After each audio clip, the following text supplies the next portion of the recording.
two things that any member of any nation would want, that is to live in peace and to prosper. And so the role of government must be to provide the security of the nation so that economic growth can take place, and that enables prosperity.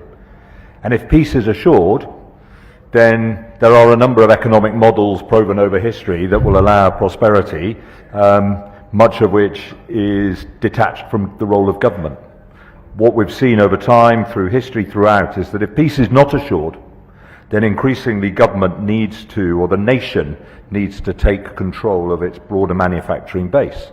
And I think we're going through a really interesting period at the moment where what we're seeing in the Ukraine war currently is a real question about whether or not the relationship between the state and the defense industrial base, or the economic or the agricultural base, is as secure as it needs to be.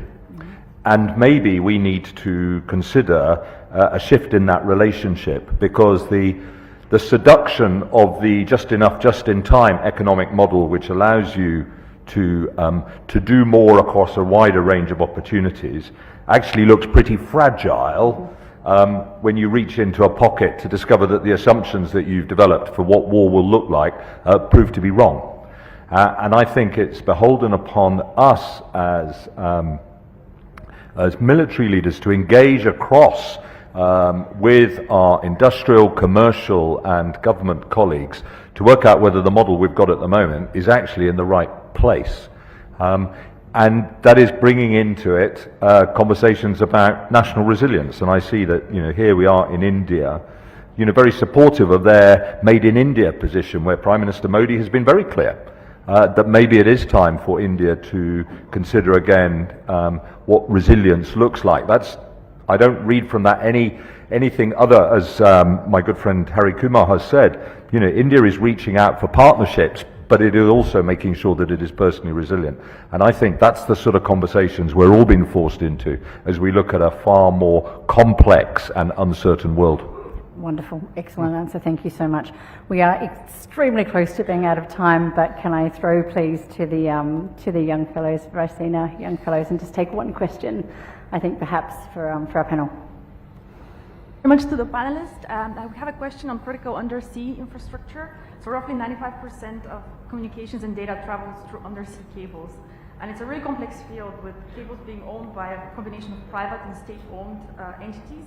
So we wanted to ask you about the options for cooperation on protecting such infrastructure. What are your views on the viable fora for cooperation regionally and globally, and especially considering the heavy investments of actors such as China in strategic locations, such as Gwadar port in Pakistan, for example?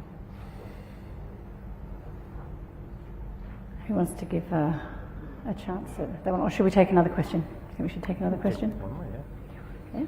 Let's go one more. Thank you very much. My name is Katerina Kritisova. I work at the European Leadership Network in London. And my question is to do with the global transition away from fossil fuels and what implications that will have on how militaries operate, because that shift is not often factored in our thinking about the future of warfare in academic scholarship. So my question is twofold. So how are we going to operate, deter and defend within net zero constraints in a few decades? What does it mean for the capabilities we need to be developing already today?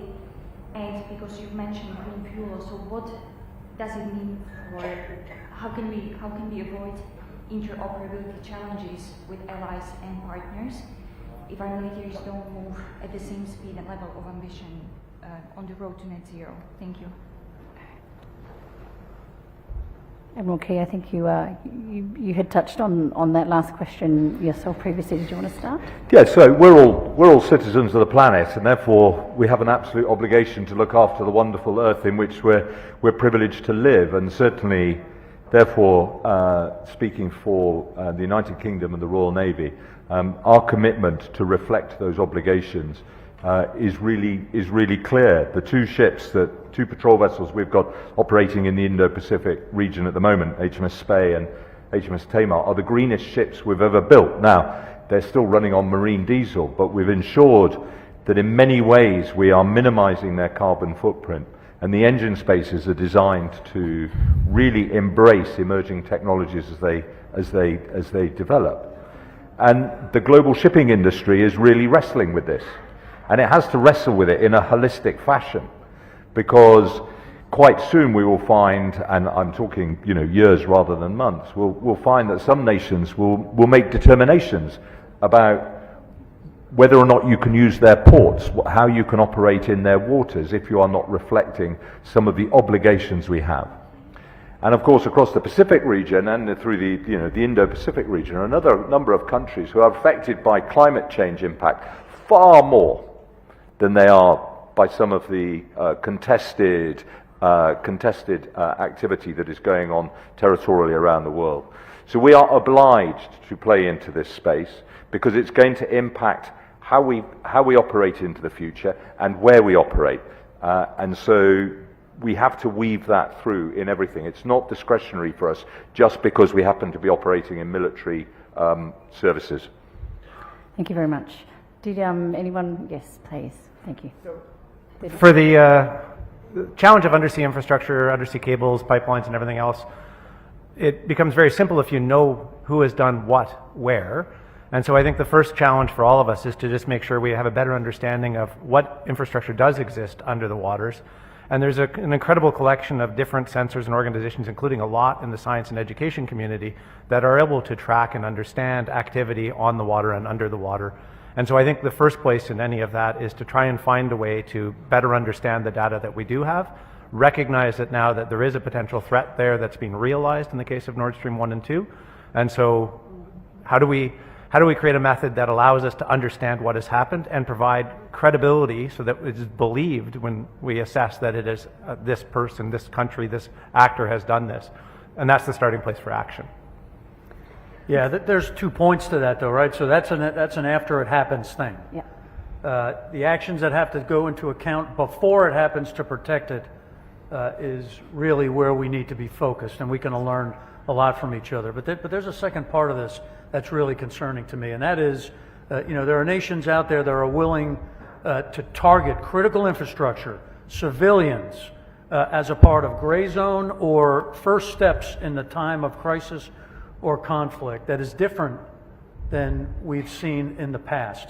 And we need to understand that that's a possibility, whether it's shutting off water, taking other actions against our population's critical infrastructure, fuel distribution. Again, there's a long list. We ought to understand that there are nations out there willing to target and take action against our civilians as a part of their plan. Yeah.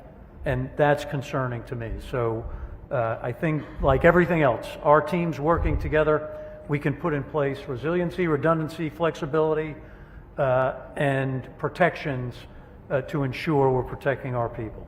Yeah. Well, that's a terrific place to end. I am so sorry that I have been a terrible time manager. I probably made you all late for lunch, but please thank this wonderful panel for a great conversation. Thank you for your frankness.